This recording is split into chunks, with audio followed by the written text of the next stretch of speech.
Alors que Boeing continue de lutter avec des problèmes de contrôle de qualité qui ont considérablement terni sa réputation, son plus grand rival, Airbus, est en plein essor et prend des mesures qui pourraient éventuellement pousser le fabricant d'avions américain à la faillite à long terme. Maintenant, Airbus a fait une annonce qui a choqué l'industrie et provoqué une crise chez Boeing. Le constructeur aéronautique européen vient de dévoiler des plans pour l'Airbus A350-2000, un nouvel avion gros porteur prêt à redéfinir l'industrie de manière inédite. Alors, pourquoi Airbus a-t-il décidé de faire des plans aussi audacieux et que signifie cette démarche pour Boeing et l'industrie de l'aviation commerciale en général? Restez à l'écoute pour comprendre pourquoi la décision d'Airbus d'explorer la possibilité d'investir dans un nouveau programme d'avions gros porteurs a surpris tout le monde. Nous devons d'abord examiner le contexte entourant son développement. Et pour cela, nous devons remonter dans le temps jusqu'au milieu des années 2010, lorsque Airbus travaillait sur le programme A350. Initialement, le constructeur aéronautique avait l'intention de proposer 3 variantes de cet avion, l'A350-800, 900 et 1000. Cependant, avec le temps, les commandes pour la variante 900 ont diminué de manière significative, car les compagnies aériennes les ont converties soit en la plus grande 900, soit en le nouvellement lancé A330 Neo. Avec le temps, Airbus a pris la décision d'annuler la production de la 800 et s'est concentré sur les variantes plus réussies 900 et 1000. Cependant, l'entreprise ne s'est pas arrêtée là. Peu de temps après, il a confirmé qu'il envisageait la possibilité de proposer une version allongée de la 350 000. Cette version serait connue sous le nom d'Airbus A350-2000 et viserait à répondre aux besoins évolutifs de l'industrie. Selon Airbus, l'industrie aurait bientôt besoin d'avions à grande capacité plus efficaces que ceux déjà sur le marché. De plus, des rapports ont suggéré qu'Airbus considérait que l'A350-2000 était mieux positionné pour concurrencer le Boeing 777X qui n'avait pas encore été lancé. Cependant, il s'avère qu'Airbus allait bientôt se heurter à une impasse avec ce plan. Comment cela?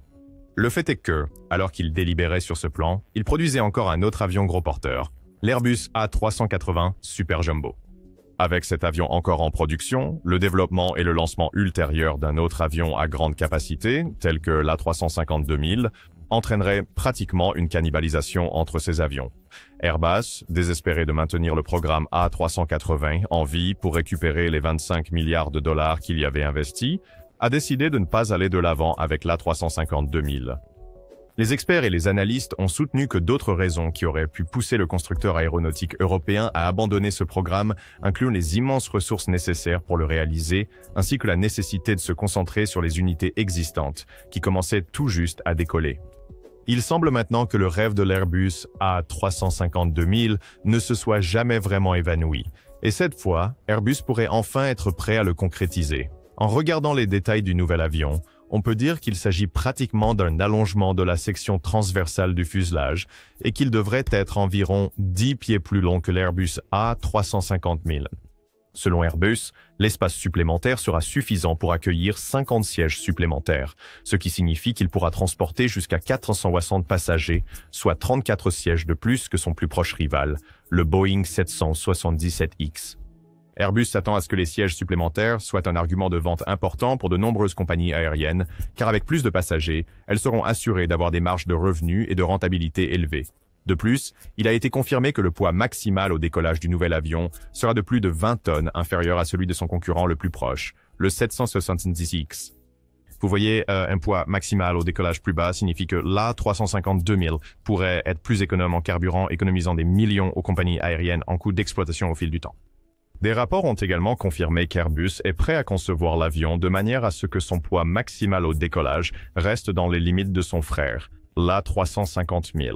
Ainsi, il ne sera pas nécessaire d'engager des coûts importants pour se procurer un nouveau moteur pour l'avion. Au lieu de cela, le moteur Rolls-Royce Trent XWB-87, qui alimente la variante A350-1000, fera également le travail dans cette nouvelle variante. Rolls-Royce devra simplement effectuer des configurations mineures de poussée sur le moteur pour lui permettre de produire 3000 livres de poussée supplémentaires nécessaires pour propulser le nouvel avion. Cela dit, de nombreux passionnés d'aviation ont exprimé des inquiétudes quant à savoir s'il y a suffisamment de raisons pour soutenir le développement de cet avion. Pour répondre à cette question, nous devons examiner quelques facteurs. Tout d'abord, vous souvenez-vous quand nous avons mentionné que l'une des raisons pour lesquelles Airbus a décidé de ne pas poursuivre le développement de l'A350-2000 était parce que l'A380 était encore en production. Eh bien, cela pourrait maintenant s'avérer être un facteur important soutenant le développement de la variante 2000. C'est parce qu'Airbus a mis fin au programme A380 en 2019 suite à une baisse de la demande pour l'appareil et à des changements dans la dynamique de l'industrie qui ont rendu l'appareil obsolète. Maintenant, avec l'A380 hors du tableau, les analystes s'accordent à dire que l'A350-2000 pourrait être l'option la mieux adaptée pour combler ce vide. En fait, le fait que Boeing ait également arrêté la production du Boeing 747, le concurrent le plus proche de l'A380, signifie que cette niche à haute capacité est pratiquement inexplorée, et quiconque s'y aventure à ce stade aura l'avantage très convoité du premier entrant. Être le premier à se lancer dans cet espace signifie que le constructeur aéronautique européen a l'opportunité de s'assurer des compagnies aériennes clés avant que Boeing ou quiconque d'autre ne commence. Bien qu'il ait été confirmé qu'il serait toujours possible pour l'A350-2000 d'utiliser les moteurs Rolls-Royce Trent XWB-97, la présence de moteurs plus récents et plus économes en carburant pourrait être une autre raison qui soutient le développement de cet avion. Le fait est que, lorsque Airbus développait l'A350, le moteur Rolls-Royce Trent XWB était considéré comme le moteur le plus économe en carburant à l'époque, affichant une consommation de carburant inférieure de 15% par rapport à son prédécesseur. Cependant, avec le temps, les fabricants de moteurs d'avion ont proposé de nouvelles innovations qui ont porté l'efficacité énergétique à un tout autre niveau. Prenons l'exemple de Rolls-Royce et de son moteur UltraFan. Bien que ce moteur à double flux à engrenage soit encore en développement, Rolls-Royce a affirmé qu'il sera 10% plus économe en carburant par rapport au moteur Trent XWB qui équipe les avions de la famille A350. Ceci est grâce à une série d'avancées technologiques intégrées dans le moteur, y compris le système de combustion avancé à faibles émissions, le système avancé à basse pression et la boîte de vitesse de puissance.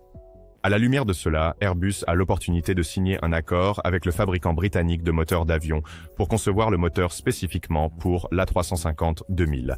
La promesse d'un moteur plus économe en carburant positionnera l'avion de manière plus avantageuse sur le marché, incitant les compagnies aériennes à se précipiter pour l'ajouter à leur flotte.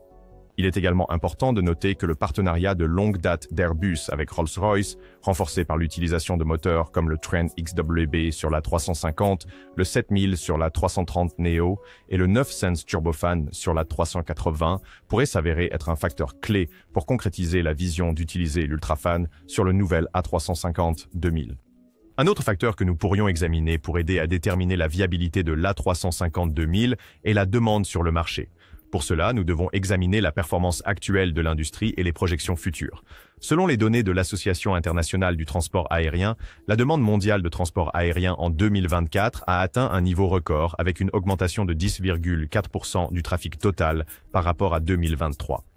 En fait, cela était de 3,8% supérieur au niveau de 2019, ce qui est un indicateur clair que l'industrie a complètement rebondi après avoir presque sombré pendant la période de la pandémie.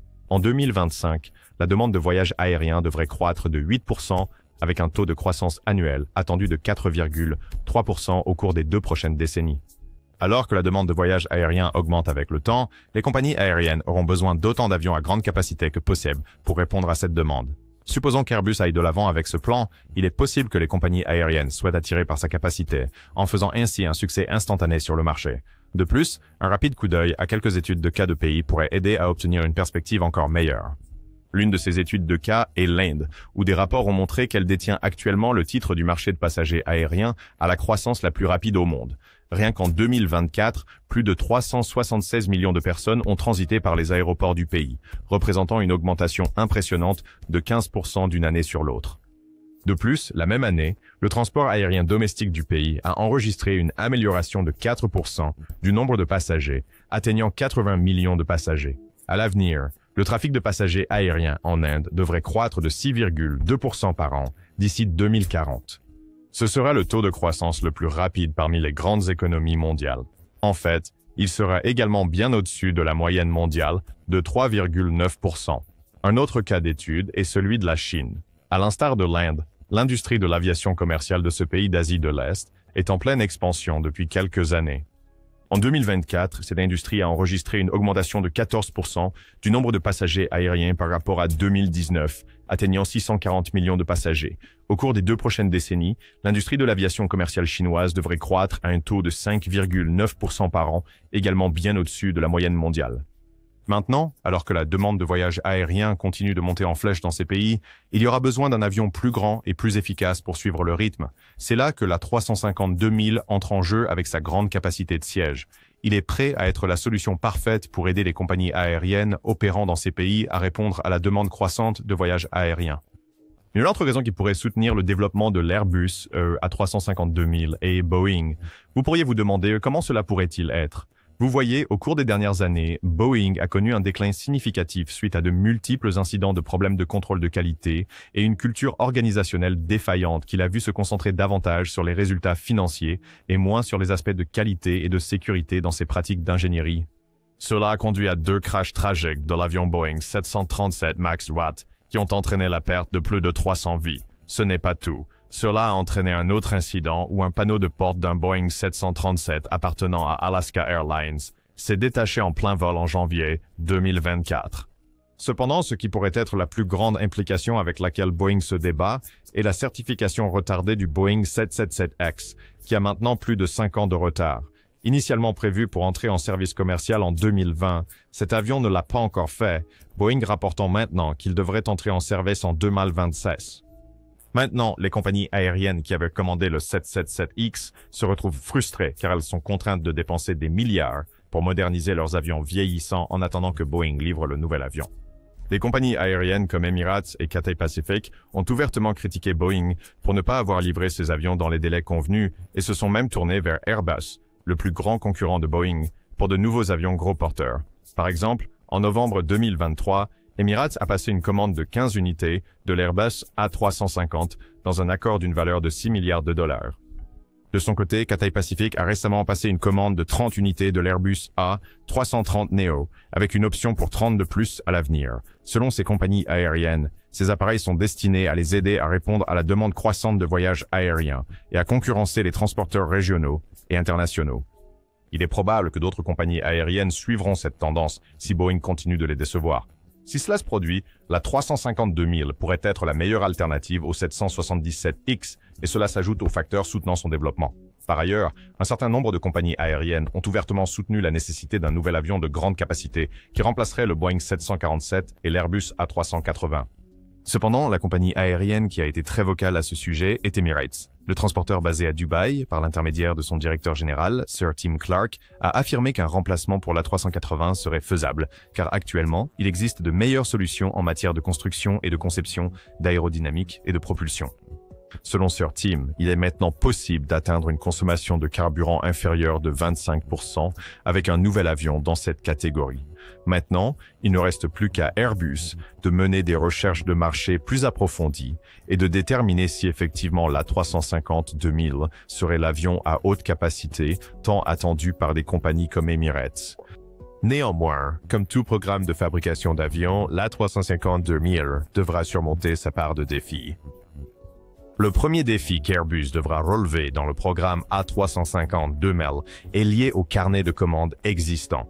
Vous voyez, en décembre 2024, le constructeur européen avait un carnet de commandes de 8658 avions commerciaux, soit 43% de plus que celui de Boeing. Cela signifie qu'en ce moment, Airbus a les mains pleines, alors qu'il essaie de réduire cet arriéré et d'éviter une situation où il pourrait être en désaccord avec les compagnies aériennes pour ne pas avoir livré les avions comme prévu, comme c'est le cas avec Boeing. Avec un carnet de commandes aussi massif, Airbus a un exercice d'équilibriste difficile devant lui. Il doit continuer à livrer ses commandes existantes tout en faisant de la place pour de nouvelles pour l'A350-2000. Le plus grand obstacle sera cependant de convaincre les compagnies aériennes qu'elles ne seront pas coincées à attendre indéfiniment, ce qu'elles ont déjà enduré avec le 777X. En termes simples, réussir, cela signifie qu'Airbus devra avoir une stratégie solide pour augmenter la production et rassurer les clients que l'A350-2000 arrivera à temps. De plus, l'A350 est techniquement un nouvel avion dans l'industrie, ayant commencé son service commercial il y a seulement une décennie avec Qatar Airways comme client de lancement. Ainsi, des experts de l'industrie ont soutenu que l'introduction d'une autre variante au sein de cette famille si tôt pourrait en fait entraîner un scénario où elles se cannibalisent mutuellement. Si Airbus n'est pas prudent, cela pourrait donner un avantage à Boeing à long terme, surtout une fois que le 777X entrera en service commercial. À la lumière de cela, Airbus doit analyser chaque scénario possible et trouver une stratégie qui profite à toute la gamme A350. Ce n'est qu'alors que l'A350-2000 pourra vraiment être prêt à conquérir le marché. Il a été soutenu qu'Airbus pourrait relever ce défi efficacement en positionnant l'A350-2000 comme une véritable option à haute capacité, tout en positionnant les variantes existantes A350, 900 et 1000 comme les options de référence pour la flexibilité et la polyvalence sur diverses routes. En veillant à ce que chaque variante serve un objectif distinct, le constructeur aéronautique sera mieux placé pour éviter la concurrence interne et donner aux compagnies aériennes une raison claire de choisir le bon modèle qui correspond à leurs besoins. De plus, Boeing semble lentement, mais sûrement, remettre de l'ordre dans sa maison, ce qui signifie que ce n'est qu'une question de temps avant qu'il ne redevienne le géant de l'ingénierie aéronautique pour lequel il était autrefois connu. Déjà, il s'est engagé à obtenir la certification du 777X, un avion gros porteur, et à le préparer pour le service commercial d'ici 2026. De plus, il y a des rapports selon lesquels Boeing explore l'idée d'un nouvel avion Boeing 747 qui comportera de nouveaux moteurs et une nouvelle aile visant à le rendre plus économe en carburant. Maintenant, ce sont deux avions à grande capacité que Boeing pourrait proposer aux compagnies aériennes dans les prochaines années. Cela ne peut signifier qu'une chose. Airbus n'a pas le luxe du temps. Au lieu de cela, il doit concevoir des mesures pour s'assurer que le programme A350-2000 démarre dès que possible afin d'avoir de meilleures chances de dominer ce créneau de marché. En fin de compte, quel avenir pour Airbus et l'A350-2000?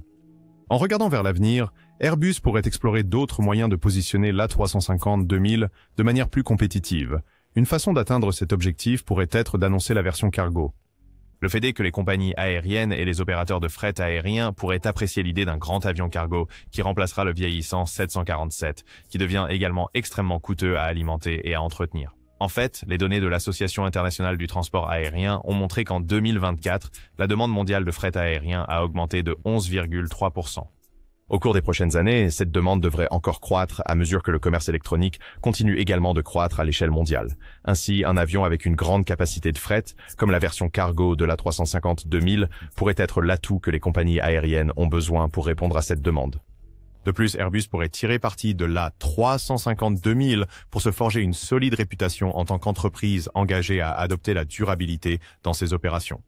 Il peut le faire en explorant des moyens d'incorporer certaines technologies durables sur lesquelles il travaille depuis quelques années. Par exemple, il pourrait intégrer un système de propulsion à hélice électrique alimenté par des cellules à hydrogène comme mesure pour réduire la dépendance au carburant traditionnel. Ce système fait partie d'Airbus Zero, qui vise à développer des technologies durables pouvant être utilisées pour propulser des avions. Avec cette technologie dans l'A350-2000, Airbus aura fait une déclaration audacieuse en s'engageant à aider l'industrie à passer de pratiques non durables à des pratiques durables qui contribueront à atteindre les objectifs de zéro émission nette. Une chose reste claire, le plan d'Airbus concernant l'A350-2000 ne peut être ignoré car il est prêt à bouleverser l'industrie de manière inédite. N'oubliez pas de vous abonner à la chaîne pour plus de vidéos comme celle-ci et nous vous verrons très bientôt.